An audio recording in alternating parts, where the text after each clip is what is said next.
Welcome to the Spiritualpreneur Podcast. I'm your host, Christian, aka Love Pixel. And in each episode, we sit down with spiritual entrepreneurs sharing their knowledge, wisdom, and tools on their path to authentic success. Let's dive in. What's up, beautiful people? This is Christian from the Successful Spiritualpreneur Podcast. And today, I'm very honored and excited to have Jill Jackson on the podcast.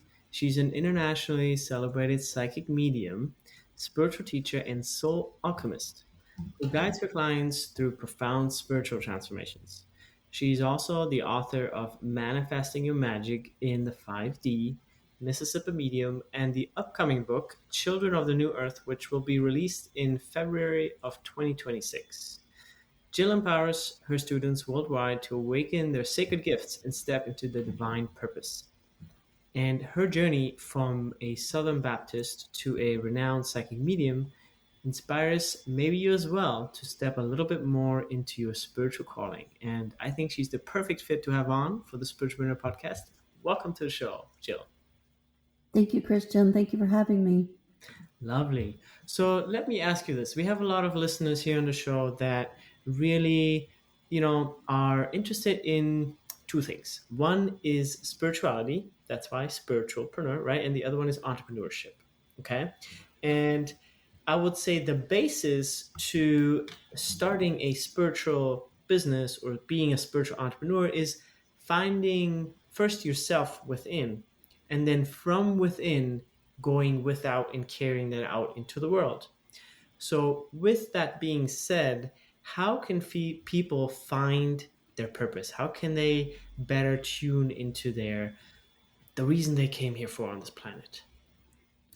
That is a great question, and you hit the nail on the head. It's going within, because society has taught us that our answers lay outside of ourselves, right? To go to others for answers, to get our answers from church or school or people that are older than us. And that's really a false narrative, because all of our answers lie within ourselves.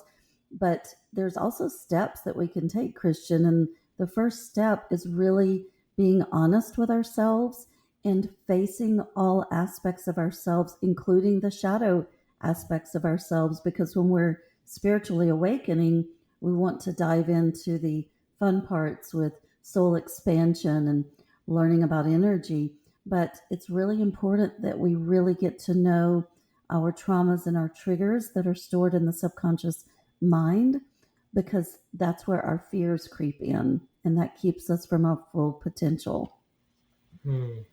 And how, from your perspective, can we live less in a fearful state, but more in I would say, trusting, loving state?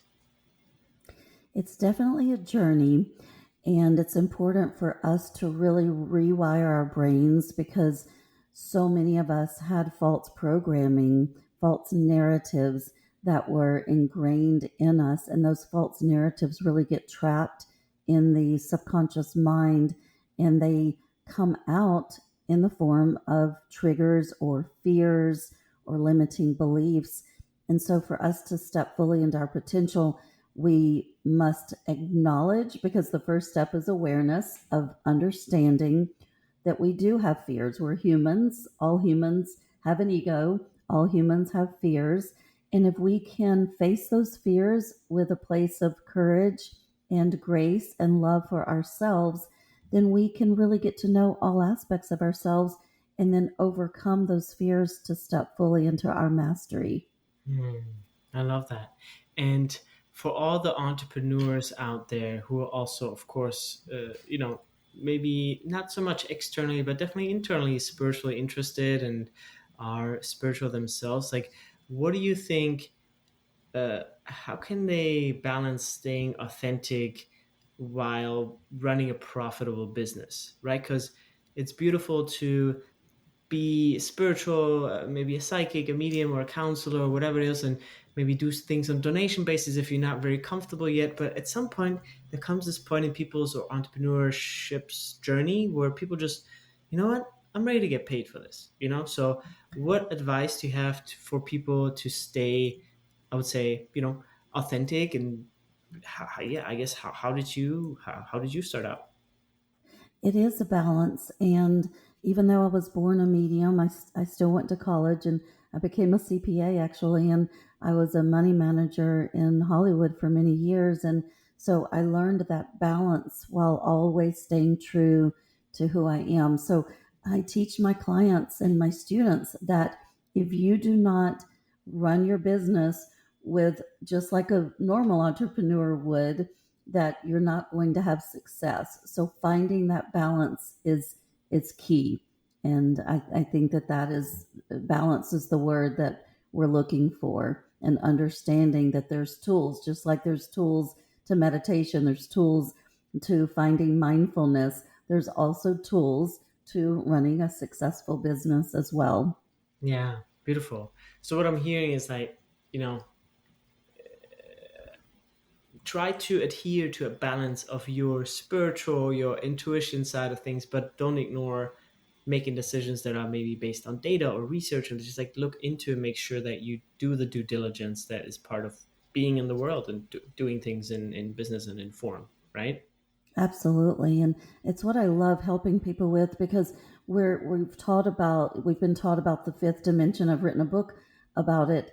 But if we keep our head in the clouds all the time, then that really does not serve our purpose in living fully on this planet that we each incarnated in, to be able to enjoy the beauty of the planet, but to also have the tools and the blueprint to be able to navigate this planet successfully. Yeah. And in your book, you say it goes beyond the laws of attraction, right? Like what's missing in your opinion from traditional manifestation teachings that you address in 5D manifesting? Actually, there's quite a bit missing, Christian. So I liken it to, if you're going to make a vegetable soup and you only put carrots in, that's really not going to be a very tasty soup. And the law of attraction is only one spiritual law, and our universe has given us so many spiritual laws. And I'll just give a couple of examples. I like to call them the pillars of the law of attraction. You have the law of action and the law of vibration. The law of action is kind of what we were talking about earlier, coming up with a game plan, creating those action steps. What are we going to physically do? How are we going to research? What are we going to do to move our wants, needs, and desires forward? And then the law of vibration creates an energy signature that helps the universe bring that easier into fruition. And there's many other ones as well. And part of that puzzle is getting to know ourselves. When we know our even astrology, our human design, our numerology, our makeup, what makes us tick, then we can more easily know how to best function in our entrepreneur business. Hmm. And from like what would you say is one practical 5D manifesting technique that our listeners could try this week? Getting into a place of a high vibrational frequency. Science has proven that everything has an energy signature. So even the chair that you're sitting in has an energy signature. Just because we can't see it with our physical eyes, it's still there.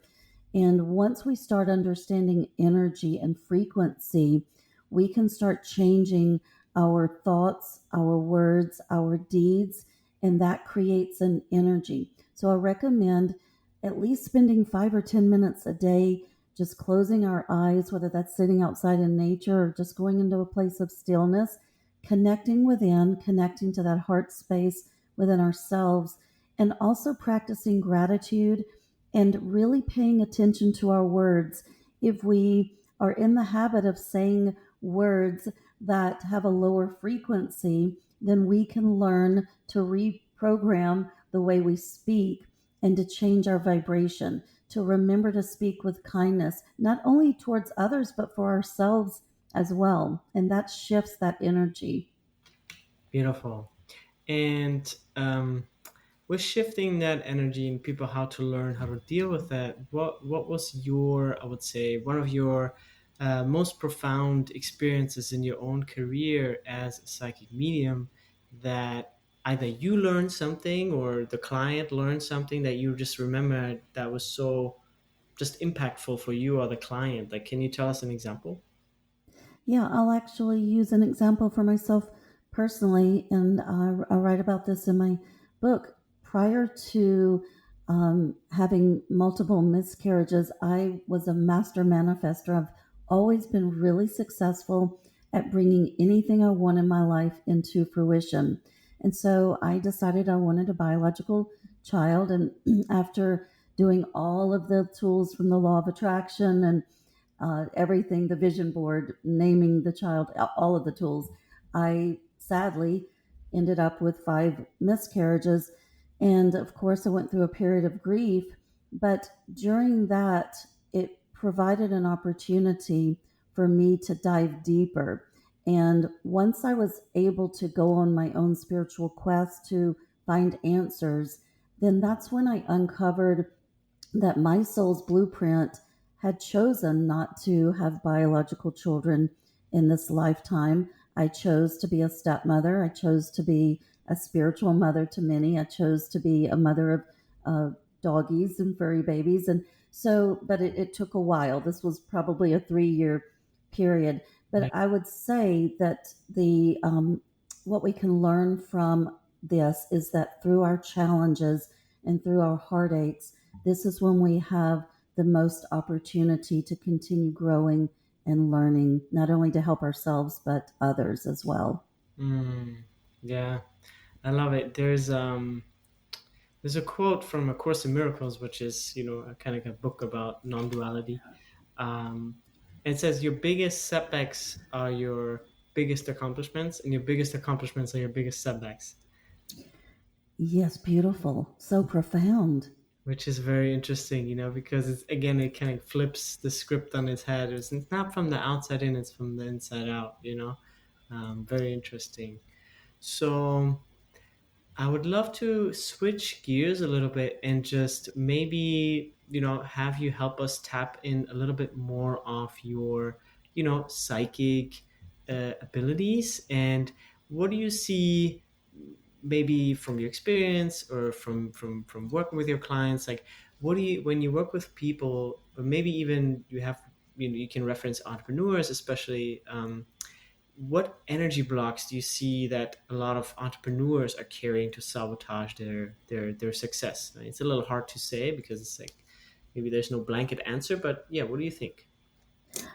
Definitely, it's fears that creep in. And when we really dive deep into those fears, many of them have come from our childhoods and maybe not our parents, but from teachers, telling us falsely that we will never be accomplished at something or will never be good. Maybe someone was told that they're not a good writer, for example, but it's their soul's joy to write books. And so that's a false belief that really got trapped in the subconscious mind. And once we hear something over and over, it becomes a loop. Science has proven this with the neural pathways in our brain. And so I love helping, especially entrepreneurs that have a vision. They have a joy that they are wanting to bring successfully, yet there's blocks there, there's fears that creep in. And then when the fears come in, our ego mind starts telling us these false truths that we will never have enough money, we will never be smart enough, attractive enough, rich enough, whatever that false belief is. And we can overcome those false narratives. And actually, like that quote that you said from the Course of Miracles, we can take those false beliefs and really turn them into something very impactful and empowered for our own journey. Hmm, I love that. So let's assume this is your last podcast before you die. What would you leave the audience with? What do you want to talk about? Not, like what's on your heart? I would say to have the knowing that you are enough, and that we truly can accomplish anything that we set our hearts to. The things that we want to remember is authenticity and to be true to ourselves. Because if we make decisions leading from our heart rather than our brain, then we are connected to our soul's path and journey. And so that's what I would want everybody to learn how to do, because that's when the magic happens, when we really learn to make decisions from our heart, the wisdom of the heart. Wonderful. And is there any technique or tip you have to be able to stay in alignment with our heart? Like, for example, I have done in the past some muscle testing to really know, is this the right decision? Yes, yes, or no, right? And then that would Yes. help me sometimes a lot. Yes, our bodies know the answer, don't they, Christian? Muscle testing is it's so simple and it's so accurate. So, yes, when we want to make decisions, get into a quiet place. And also, breath work is so important. Humans really, we breathe in a shallow way. So, I teach my students when you're really needing to make an important decision, do either some box breathing or I teach nostril breathing where you close off one of the nostrils and then start breathing in, and that activates the right brain, which connects us to our heart and our higher self.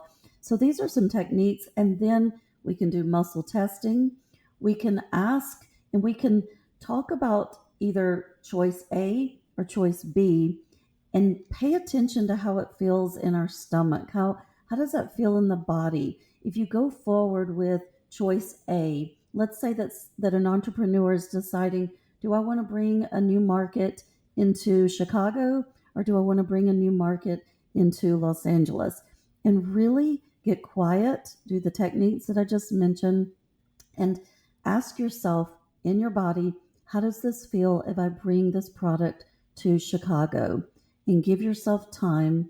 See how, if you start feeling your stomach tightening up, if you feel anxiety in the body, that's normally either a no or a no for now.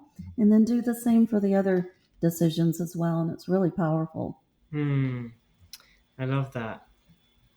And let me ask you about the current, like, energetic imprint of our economy. Like, do you have any uh, feeling or pulse on what you feel for the next 2 to 3 years?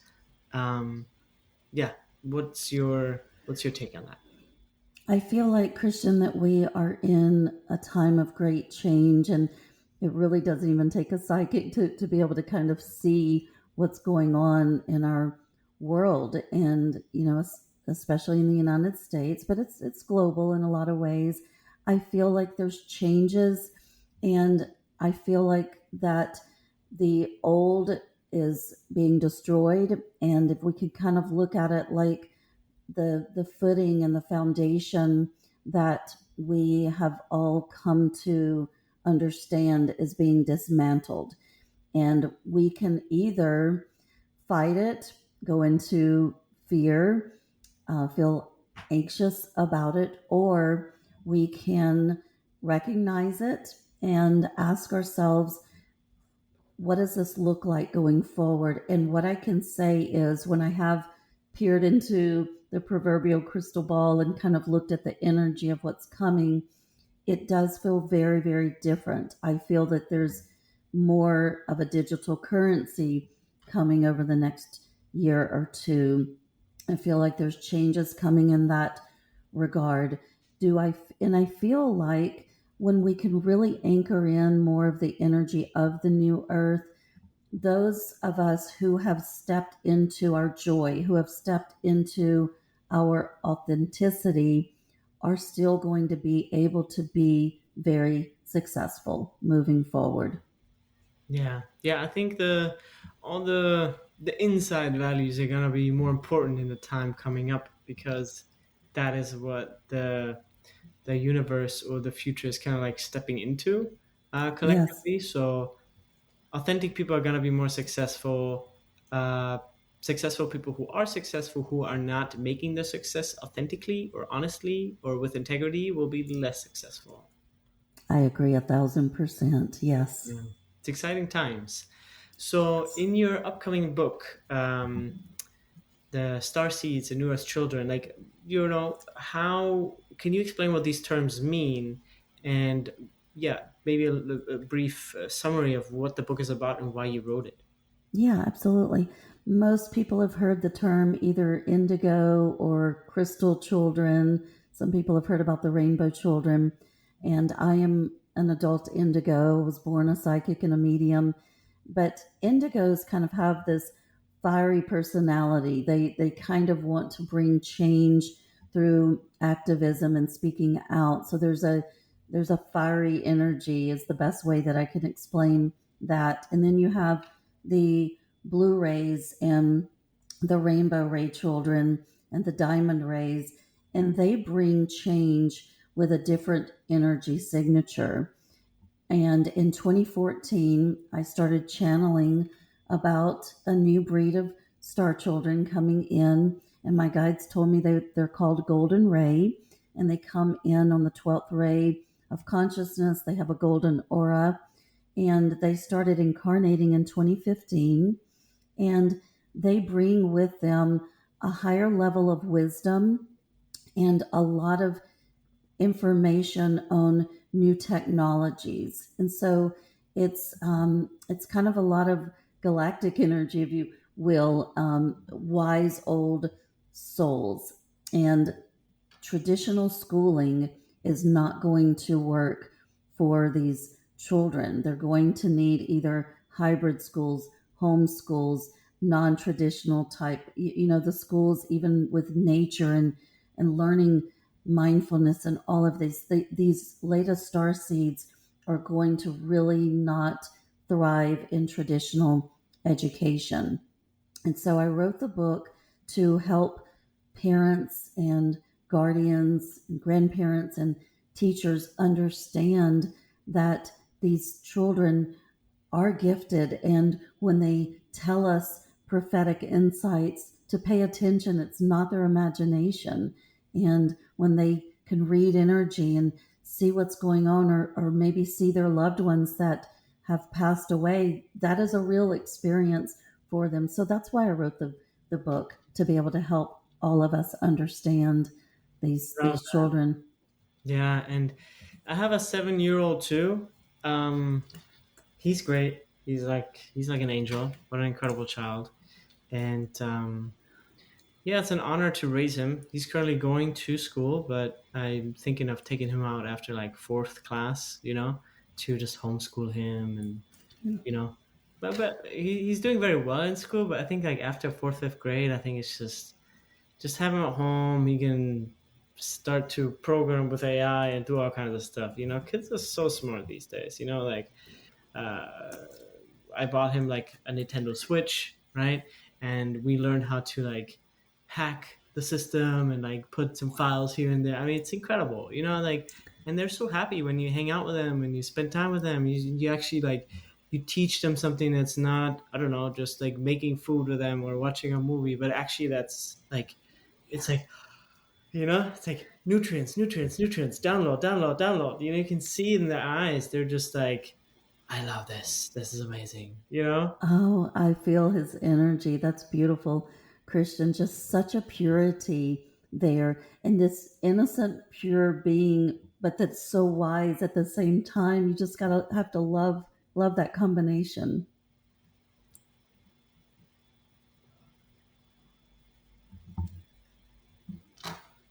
Yeah.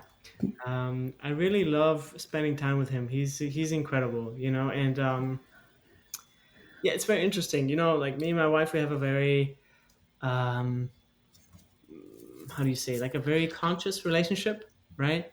So Yes. it's funny because sometimes we play the game, we switch roles. Like sometimes when we drive in the car or we are at dinner, like then I play the child or I play the mother, and Ari, like our son, he plays the father or the mother, which is funny because he gets to be in that position of power and authority, and he can tell me to stop it, and he like he understands that it's a game, it's a concept. You know what I mean? Like, I treat him as my brother. It's incredible, you know? That's beautiful, Christian.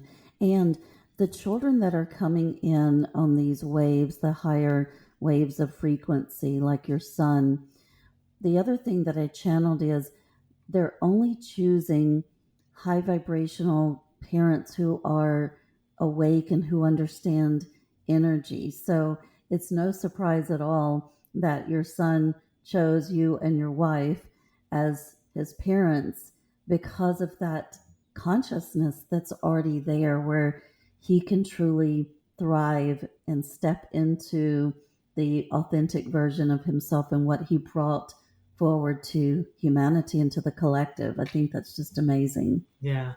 Yeah, it's a fascinating story. Like, I'm originally from Germany, came here 8 years ago, met my now wife at a retreat. It was about A Course in Miracles. So that's already kind of like a sign there because she's a Sure. teacher of A Course in Miracles. And yeah, it was incredible because she is actually 15 years older than I am. And she wanted to have a child for the longest time. And she also had a miscarriage before her fallopian tube actually bursted. Oh, Um, and so she was like, I don't even know if I can have another child. So we got together, and I mean, it's a wonderful story, but I'll cut it a little short. Basically, I met Maria, and then after 3 months, we got married, and then after 5 months, we were already pregnant with Ari. So it was like, phew, meant to be, right? I was 25 and she was 40 at that time. And I mean, I wasn't ready for a child. I was like, oh my God, hell's no. So I was like, I'm like, she asked me when I asked her to marry me, she's like, oh, what about, her first response was, well, what about children? I said, I got time, 1 to 2 years. Let's see what the universe brings. But she was like, no, like, I want children like tomorrow. I was like, yes. yeah, okay, let's see if it works. Great, if it not, and it happened. It happened, and it was incredible how fast it happened, how easy it happened. It was meant to be, and I needed at that time in my life, I needed that kick in the butt to become a man, to make money, to step up, to be responsible. Right? It was such a gift. Yes, and it was all part of your soul's path, Christian. Like you said, it was destined. And before meeting her, there were so many things that your soul needed to learn and to prepare for. And then in that moment of destiny, everything changed. And that's how we can know that things are in alignment, is how easily they flow, right? And that's a perfect example of that. Yeah, that's a great point. My wife always says easy is normal. I was like, easy is normal? Not for me. I'm German. Like, Germans, we work for things. We don't mind the struggle and the suffering because that's kind of like what we grew up with, right? Yeah, But to be able to adopt her philosophy of life a little bit more, I mean, I'm still living the same life. It's crazy. How, you know what I mean? Like, just because you are not believing that thought anymore, that it has to be hard, it's not hard anymore. And you still make your money and you still do your thing. It's incredible. Like, I think, oh my gosh, if I don't work hard, I'm going to be poor. No, I can do easy work and still be, very abundant and affluent. absolutely. It's a degree of consciousness and awareness and learning to change our own false beliefs because like you said, you were taught that. It's part of the culture where you were raised that we must work hard, everything's difficult, and that's a false belief. And we can all learn to change these false narratives. We all have them to one degree or another. I've never met a person so far who was not taught some type of false narrative that they had an opportunity to change the dialogue, literally change the channel in their mind. Yeah. Beautiful. Well, we're coming towards the end of the episode, so I wanted to ask you a couple more questions. And the first question is, in your opinion, what's your, or in your vision, in your mind's eye, what's your vision of the new Earth? Mm. whatever that means. I feel that the new earth is in an energy of unity. And the old earth, the old paradigm, is the energy of war and separation and division and lack and all of that. The new earth is rooted in not only unity consciousness, where everyone understands that we are truly all connected and that we are all abundant, that there is abundance for all. And the new earth also has people who want to share their abundance, they want to share their energy. And so it's just this beautiful exchange of energy and the energy of authenticity where people are truly living their joy. I love that. Yeah, I think that's that's exactly what's happening right now. You know, we are living, more and more people are living that authenticity and are creating the new earth. You know, yeah, Yes. wonderful. Well, what are some last words you want to leave the audience with? Just to take the time to get to know ourselves. And a lot of people, when they start awakening to the truth of reality, they want to have all the answers overnight. You know, humans tend to be impatient. I know myself, I was as well. And my guides have said that spiritual awakening is best done with the energy of a turtle rather than the energy of a rabbit because it's an evolution. We hopefully never stop learning, we never stop expanding, growing, evolving. And it's just important to remember to love ourselves and to have grace with ourselves. We are humans, and this is meant to be a place of soul growth and expansion. I love it. And where can people find you, and how can they be in touch with you? What do you offer? Like, give us a brief overview and where people can find you. Sure. It's just my name, www.jilljamjackson.com, and everything's on my website. I've written 4 books, and I have online classes, and then I also am bringing classes, live webinars in 2026. I lead spiritual retreats all over the world to sacred sites. I offer sessions with mentorship and readings, helping people discover their own path and journey. So, and then my husband and I have a community called the High Vibe Tribe, and it's an online membership community. We go live 3 times a month, and it's amazing. The community gets to know each other. So, all of that is on my website. I love it. Beautiful. We're gonna link all that in the description and show notes. So thank you so much for sharing all that, and yeah, being here with all your heart and sharing all the wisdom. Thank you, Christian. Thank you for having me. Thank you. Bye for now. Bye. Wonderful.